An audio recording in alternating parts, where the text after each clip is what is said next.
Today we are listening to Hank Williams Jr.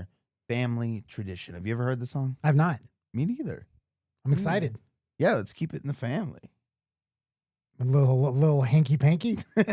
Yeah. No, they know how to keep it in the family. From what I know, my guess would maybe be the songs about maybe his dad. I mean, I don't know. I just, based off of what we heard, which has not been a lot, I think the song's going to be incredible. Family tradition. Like, I'm like, oh, what's he going to be talking about? You know? Yeah, well, it seems like, because his dad I know was there's a going to be singer. some story. So I don't know what to think, but I just know it's going to be good. And I think we should dive right in. Absolutely. Before we start, though, I'm Paper Chase. And it's one and only Diamond Don Juan. We are back with another reaction just for you. Back for another reaction. Why'd you say it like that, dude? Back with another reaction. Here they are, guys. Before we start, make sure you guys hit that like and subscribe button. And without further ado, let's get into it. Well, since you asked, like, why would you sit here and start a reaction channel with somebody that's got a speech impediment and then be mad about it? Did you hear what you just said? I know. Reaction I channel. have a speech impediment. And you're making fun of me. Reaction I've worked my channel. whole life on it. Do you And it really? comes out every now and then. Okay, well, And my you're sitting here apologies. roasting me. I'll Like, start being nicer about it. I don't want to pick on you, mhm. bully you. You know what he called me? What? I call you a lot of things. Peter Twinklage is what he called You me. called yourself that. All right, let's get into it, guys.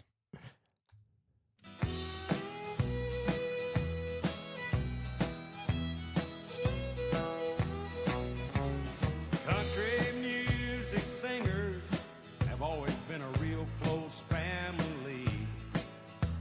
But lately, some of my kinfolks have disowned a few others than me.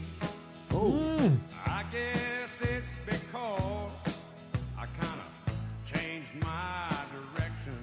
Mm. Lord, I guess I went and broke their family tradition. Oh, Okay. Get on me, wanna know, Hank, why do you drink? Hank, why do you roll smoke? Mm. Why must you live out the songs that you wrote? Yeah. Over and over, everybody made my prediction. So if I get stoned, I'm just carrying on an old family tradition. Ooh.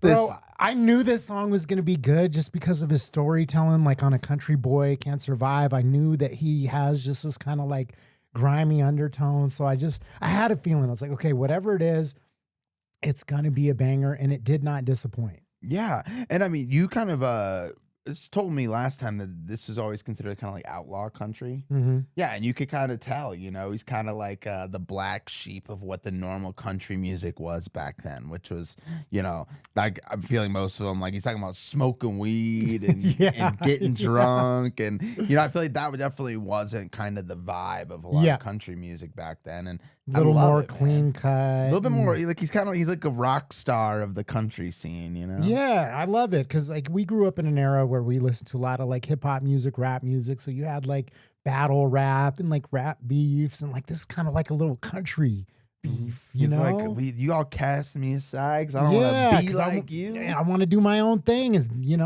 Love this. Love this. I am very proud of my daddy's name. Although his kind of music and mine ain't exactly the same. Stop and think it over. Put yourself in my position. If I get stoned and sing all night long, it's a family tradition. Oh, Don't ask me, Hank, why do you drink?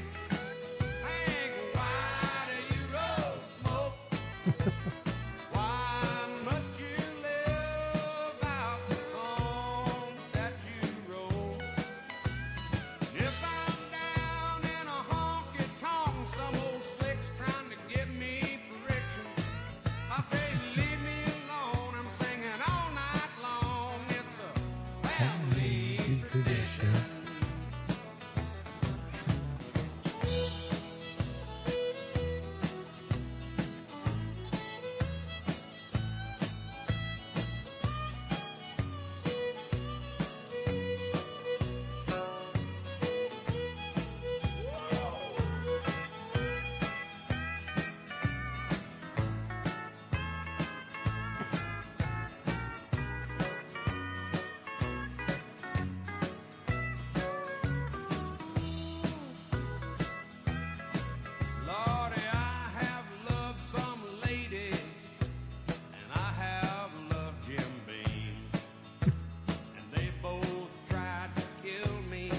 in 1973. Oh my God. My doctor asked me, son, how'd you get in this condition? I said, hey, sawbones, I'm just carrying on an old family tradition. So don't ask me, Hank, why do you drink? Hank, why do you roll smoke?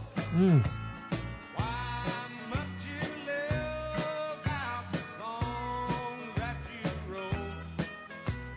Stop and think it over. Try to put yourself in my unique position. If I get stoned and sing all night long, it's a family tradition.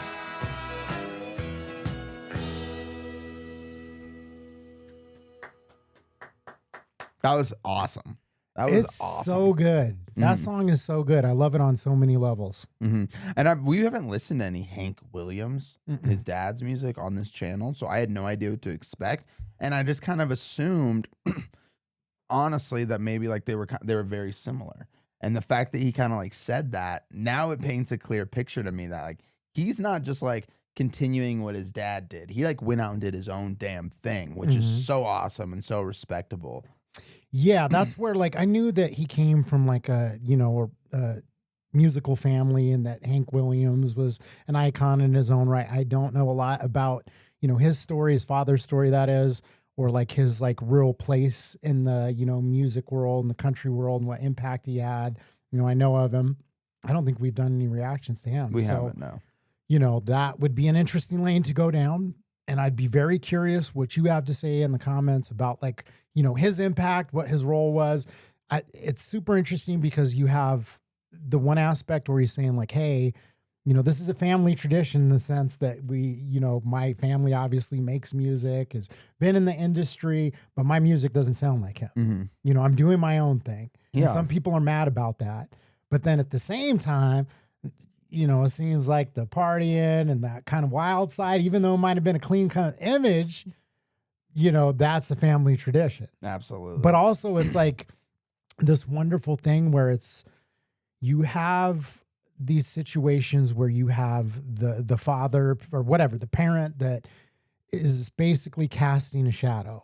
And it's hard to step out of that shadow a lot of times for the younger generation. You know, it's like you see it with Will Smith's kids, like they're trying to carve their own path. And it's- exactly, and this might not be like the best reference because it's completely different music, but it's very similar. But like, you know, Sublime, like the lead singer Bradley passed away. His son Okay. basically is now the lead singer of Sublime. Yeah. Sounds identical. They've made some new music, which is actually great. I love it, but literally sounds identical, same Okay. style, everything. It's like that's what, you know, he just filled his dad's shoes to a T, which Yeah. is nothing against it. Like, you No. know, Sublime needed to go on, but like, it's just cool to see, like, he could have just been like, okay, I'm going to go out and make songs just like my daddy and just play it safe and make sure but that's not who he is. He's Well, and stuck it's true to just- himself. and- It's hard. It's hard to find yourself a lot of times because you are like dealing with, you know, the relationship that's there, the, you know, pressure of living up to the expectation of like this icon and a great, but then also trying to find your own voice. It's a very challenging road to walk. And this song is just such a great, like such a good vibe too. Because he is talking about some dark stuff. He's talking about drinking and smoking, and it basically tried to kill him. You know, who can't relate to that as a man? If you live some life, you know, I personally, you know, have had the booze and the women try to kill me. It seems like it multiple times in my life. So I identify with this song. But the fact that Absolutely. he puts like a smile on it and just like this bop to it to be like, hey, you know, And the way that he orchestrated that line in general is just so poetic. Like, I Yeah. love women. I love Jim Beam. mhm. Both tried to kill me in 1973 or whatever. It was Exactly. so poetic, dude. Yeah, Like, no, I loved it. I mean, I loved it. It's like, again, it's like there's some like darkness that's like behind it to a degree, but the way he puts it, like it just resonated with me. I mean, my grandfather died of alcoholism, yeah. like cirrhosis of the liver. My dad got me high when I was like 11 years old for the first time. Bought me alcohol when I was like 13 or 14. As a grown, you know, as a father now, I look at that and I'm like, dude, I could never picture buying my 14-year-old son, 40 ounces of liquor. Mhm. Right. So it's like, I'm breaking the damn family tradition, but I love the fact that he put it down, in a song and was like, hey, it's a family tradition, don't blame me. Absolutely. But, thank you guys for watching. Well, last thing I want to say, I agree with what you're saying. Yeah, it's not okay to buy your young kid alcohol, but you have to admit, because we've changed Yeah. stories. We both started off comically young, like way too young. Mhm. But you got to admit, it kind of sets you up for like, I mean, granted, we did get A you know, we- lifetime of felonies. yeah, and- but but I feel like growing up, I had my head on my shoulders more than others. Granted, I struggle with alcoholism. Granted, I got in trouble quite a few times in my older years, Yeah. but like still, like my head was on my shoulders better than most people around me when it came to like being 21, going out, doing things. It's like I kind of already experienced that. I knew how to do it safely, so I don't know. That's total tangent, but no, I get what you're saying. There is something to be said for growing up growing up fast, whatever you want to call it. Like I look at my son and he's nowhere near where I was, but that's like a good thing. And I don't want to say a bad thing. It's just a different thing, right? Because I already at his age was like, dude, I was selling drugs. Like I already went to jail at his age, like younger than him. When I was like 16 years old, I went to juvenile detention, like, and was just like into all kinds of like stuff. But some of it was like I was like hustling, ambitious, and had these different things. So completely there's a different lot of- lifestyle. a lot of different life experiences that I had. And, my son is a little sheltered in some ways, but I'm like, Well, and that generation now, it's like cool to like care about yourself more. Like work out, take care of yourself, things like that. he's literally out there working out and like Yeah. asking me about peptides and like, So shout out what to was him, he man. talking about? Yeah. Oh yeah, he was talking about like vegetables. Is it good to eat vegetables? I've heard that there's anti-nutrients in vegetables. I'm like, bro, what are you talking about? You're like, yeah, Just eat some, fucking eat food. eat some fucking You just need vegetables, to man. eat food. Yeah, Like, don't I- worry about it so much. I swear, like I didn't know anything about nutrition at all, nor did I give a fuck until I was No. like 26. Yeah. Yeah. Same. It's just so funny. But anyways, like there's good family traditions, there's bad family traditions. The good ones we want to carry on, the bad ones we want to break the cycle. That's right. Such is life. We're all just trying our best, and I love this song. Dude, I almost called him Merle Haggard. Merle Haggard. Jeez. I'm really loving some Hank Williams. I admitted it though. I was like, Yeah.